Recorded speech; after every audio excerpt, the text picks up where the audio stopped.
NHRD Pune. I'm Neena Kamal with a new episode of PeoplePoint. Today's our guest, Mr. Saurabh Shah. He is the Vice President, Human Capital of Haber. Saurabh is a technocrat who consciously shifted to HR and has built an award winning HR career spanning over 15 years.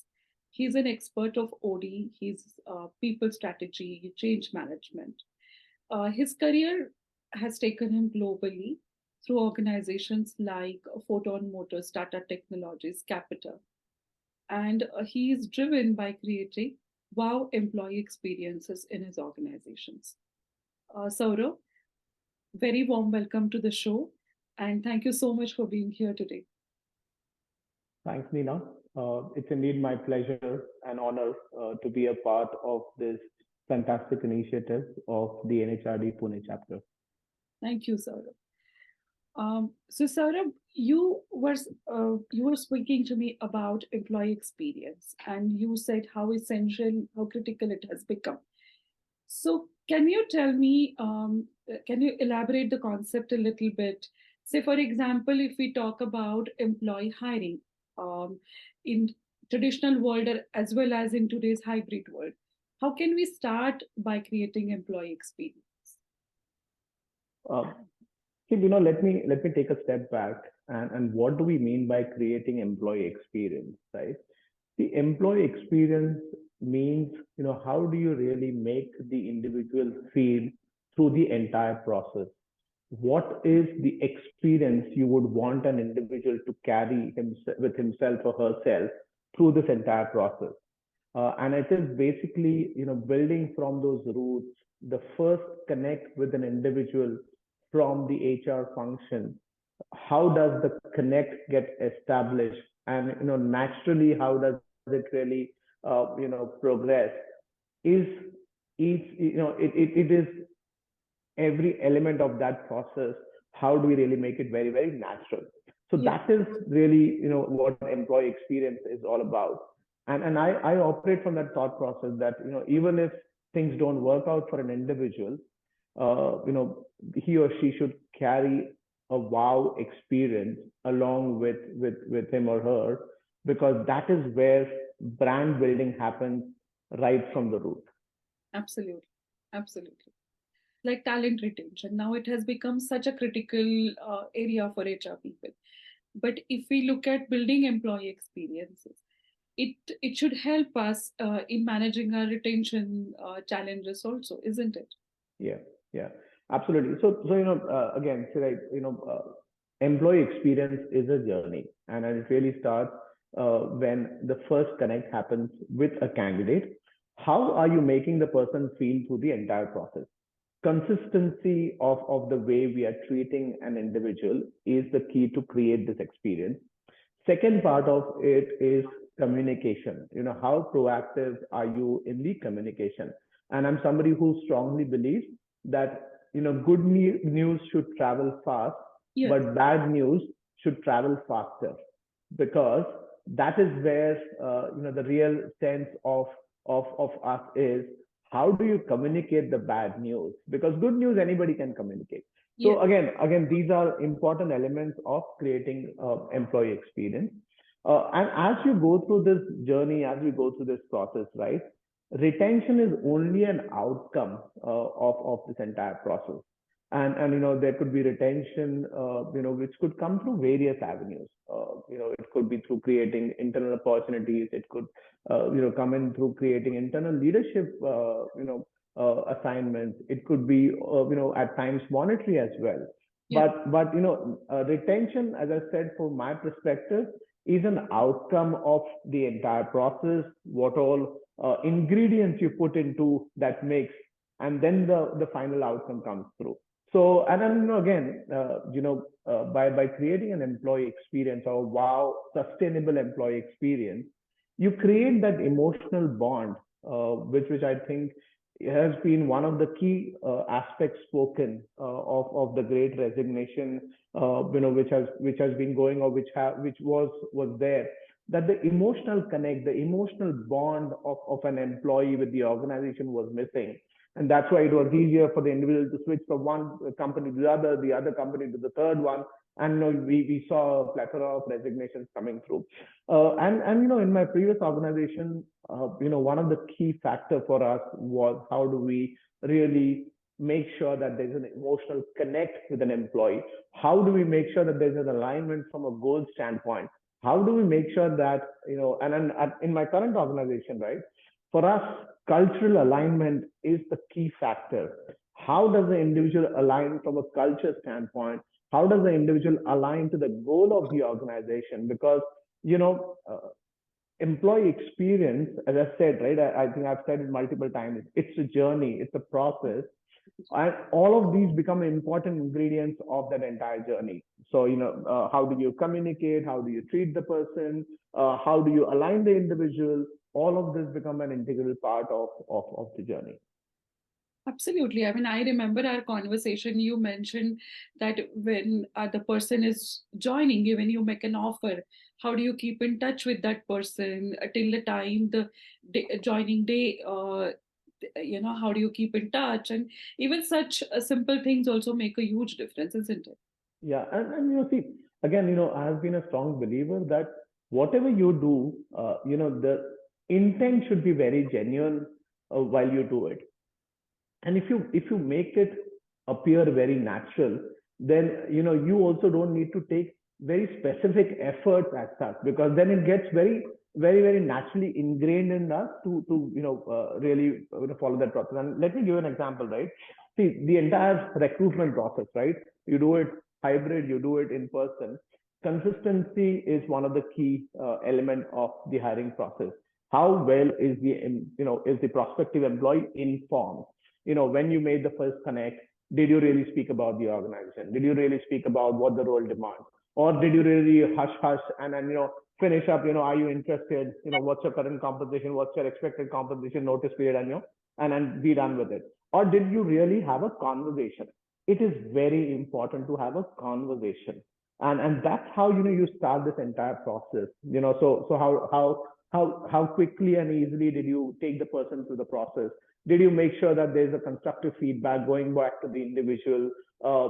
In either case, right? In either case, because remember, the experience is going to build the brand for the individual. So how do you do that? As part of the journey, did you really make sure that the person was able to understand the role, the expectations, the organization, and what is really the future from an employee perspective? So all of these things are very very important. Also, when you extend an offer, it is very important that you keep the connect on. And as I said, right, if you started at the right note, then it's very easy to kind of make sure that you give that experience. You can't operate like on and off switch. Okay, today I'll talk to the candidate, tomorrow I'll not talk to the candidate. Oh, and now I remember, the joining is after 2 weeks. I'll now again start talking to the candidate. There has to be very consistency. We need to make sure that you have various touch points. It could be through your own team, it could be through the delivery organization, it could be through information which is available in public, but can be shared with specific individuals. I remember one of the amazing things which we do at Haber as well is engaging very well with somebody who's going to be joining us. We go extra mile at times to bring in those individuals even during their notice period, and then make sure that the person gets an opportunity to interact with a lot of people, so that he or she believes that yes, that this is really a right platform for me to kind of take things ahead. And in the entire onboarding experience, right, how do you really make sure that the onboarding also is really really well managed? How do you make sure that at the time of joining, the documentation is completed, the basic induction orientation is completed, and how do you really hand over the person to the delivery function, and then make sure that there is a buddy allocated. So all those things are extremely essential as part of the onboarding process. And I'll kind of conclude my response by saying that onboarding does not end on day one of joining. From my perspective, actually the onboarding continues for the next 90 days, because that's when that's really where the person is really vulnerable. They take time and they need to be given that time and space and support. They really need to be felt as if they are taken care of, so that that connect continues, that bond really really flourishes, and then there's a long term visibility for the individual and for the organization. Absolutely, very well said, Saurabh. So I feel that whenever there is any situation where we are interacting with the employees, whether it is your induction program or whether it is some policy discussion, see, we are talking to one employee out of probably 100 employees we are dealing with. But for that employee, we are the only HR person they have to deal with. So we have to make an effort to get familiar with who's joining, or we have to get familiar with the person we are talking to. Otherwise, this bonding or creating that experience will not happen, isn't it? Yeah, it's a very simple thing, right? Imagine a situation where you are the only individual on the floor, and you're part of the people function, and an employee has a query, and the employee looks at you. You're sitting with a frown on your face. You're sitting with a grumpy face. You're not interested. Don't have energy levels. Is the employee really going to come and walk up to you and have a conversation? True. Flip the role. Will you go and walk up to a person who's sitting like that? Or will you really walk up to somebody who's very cheerful, who is very energetic, who is approachable? And only then they're going to come in and have a conversation with you. See, it's okay not to have solutions to all the problems. Well, that's practically not possible. But again, how do you have that conversation? How do you communicate? How do you make sure that you how do you ensure that the person understands that what is really doable and what is not doable? And it's okay at times to say that, hey, you know what, this is what it is at the moment. I will come back to you, and then let you know what else can be done. But the important thing is to come back and close the loop, because a lot of times we miss on closing the loop, and that's where miscommunication, that's where mistrust gets created. True, very true.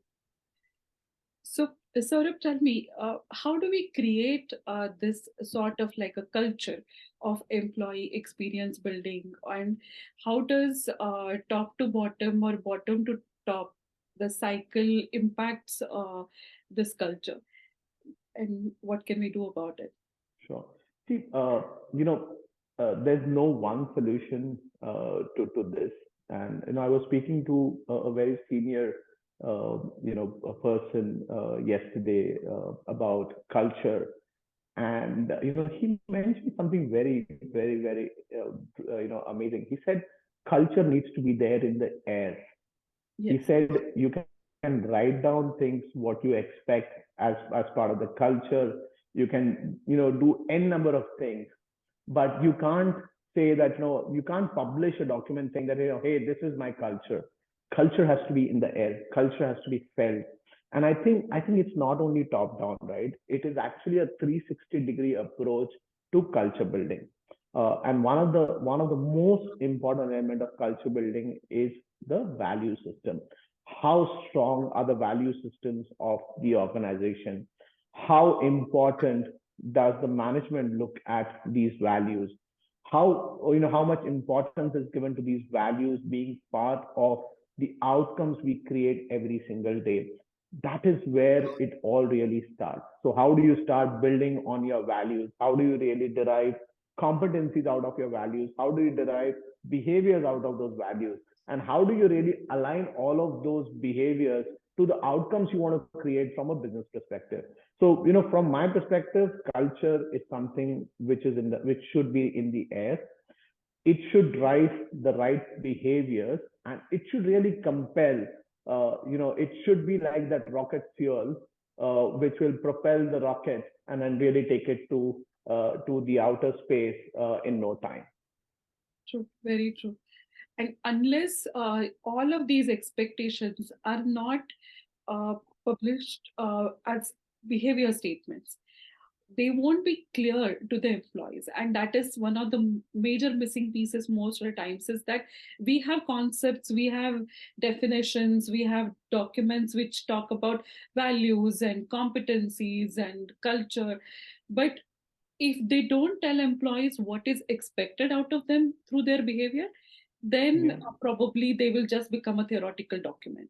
Absolutely, and I think it is our responsibility as leaders, as the people function, to make sure that we continuously keep speaking about the values, the impact the behaviors would create, and how as an organization. Because I come from that space where I strongly feel that the values are like the roots, Yes. and the stronger your roots are, it's very easy to build on top of it. So again, I feel that this is a responsibility of we as leaders to make sure that we continue speaking about values. Yes. That's one. Also make sure that you as leaders become role models of these values, Very true. because it's very easy to preach than to practice. So make sure that you yourself are role models. And third is, from the outcomes you're creating, make sure that you are able to relate it to the behaviors which are required from an organization standpoint. So I think this is very, very important when it comes to really how do you practice. See, it's about the entire process, right? Right from hiring, what importance do you give to cultural alignment? What importance do you give to the values which are defined for the organization? To the entire process, the entire employee life cycle, how you make sure that everything what you do, right from performance, your performance management program, retention program, learning and development, how do you really all sum it up to really creating a wow employee experience which is sustainable, which obviously again is a reflection of the values which you have as an organization. Absolutely. Sometimes it is in an organization, it is very easy to have a practice which will reward a good behavior. It is very easy. What becomes challenging is to, in a way, discourage or reprimand a behavior which is not right.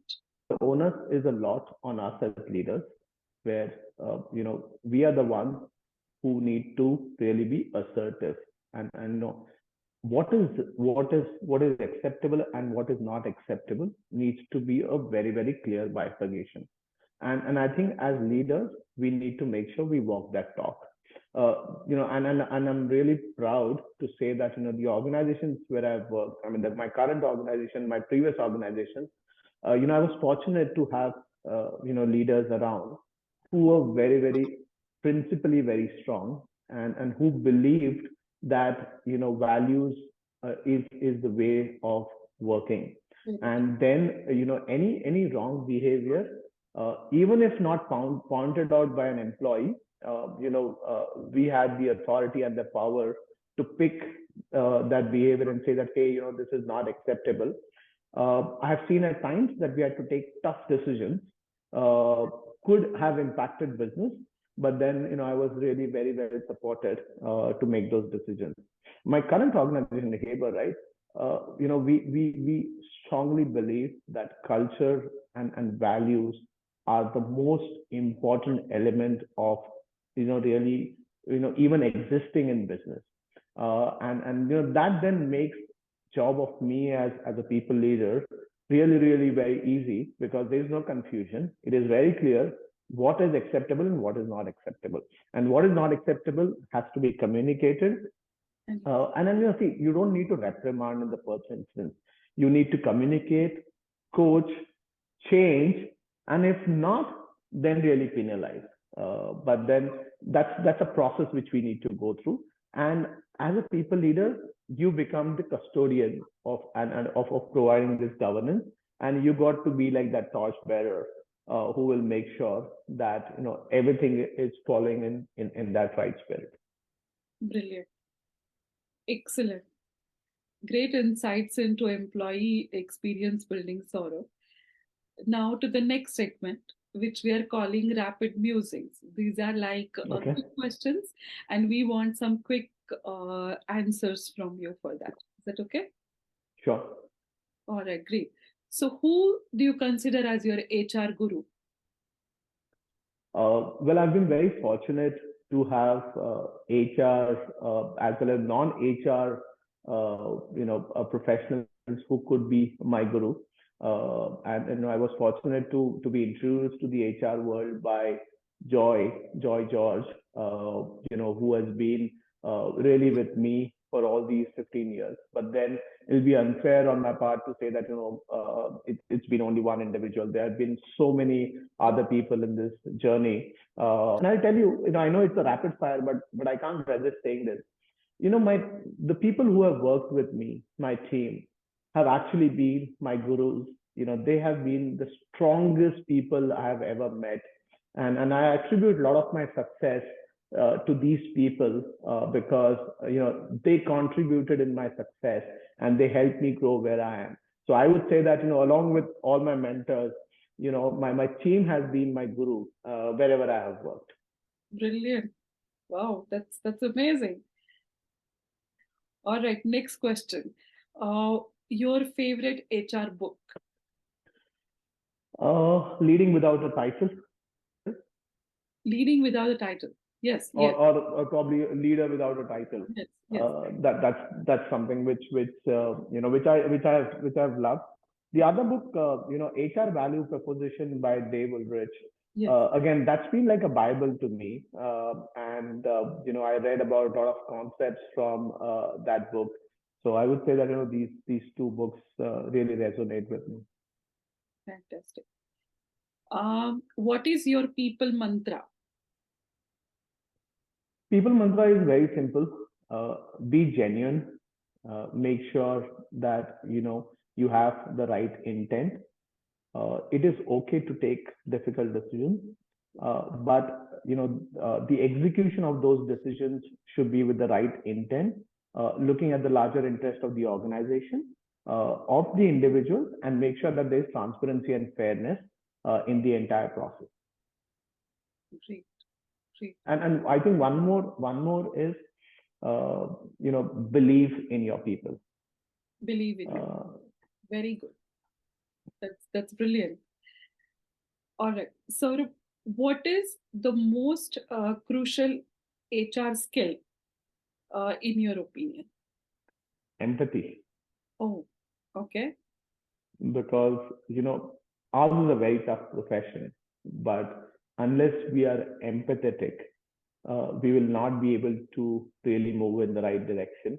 So being empathetic is something which is extremely crucial for a people function. Excellent. Great. And then the last question. What is going to be a crucial people reality in coming years? Talent is going to be scarce. And we will have to continue investing in our people. That goes without saying. We need to evolve newer avenues, newer ways of attracting and retaining talent. That's another aspect. And I think the last bit is, as people leaders, we have to continue our stride into really understanding the business really well, making sure that we are aligned to what our business outcomes are, and make sure our people policies and practices are aligned to the outcomes which we need to create as business. Because that alignment is extremely important, and only that's going to really get us aligned more stronger. Fantastic. Great. Saurabh, thank you so much for this brilliant conversation. It was really nice to discuss this concept with you. Thank you so much. Sure. Thanks, Neena, and really enjoyed this conversation and this entire concept which the NHRD Pune chapter has come up with. It's really fascinating, and I think in this entire process I've learned a lot of things, and I hope to continue contributing in whichever form for the fraternity. Glad that I could make it for this discussion, and you guys felt that I could contribute. I'm really honored, and thank you to you as well as Aman, with whom the first conversation happened. Interesting thing, if I have like 30 seconds, Aman was one of the the senior HR leaders I met 15 years back when I was like a college kid, and he was one of the torchbearers for me to kind of understand what HR is through his lens 15 years back. Fantastic. Aman has done it for many of us. Great. Thank you Yeah, so much, Saurabh. Thank you so thank much to you. our audience for watching this episode. Please comment, share, subscribe. Do let us know your feedback. Do let us know your suggestions. And keep watching People Point for more and more conversations. Thank you. Thank you so much.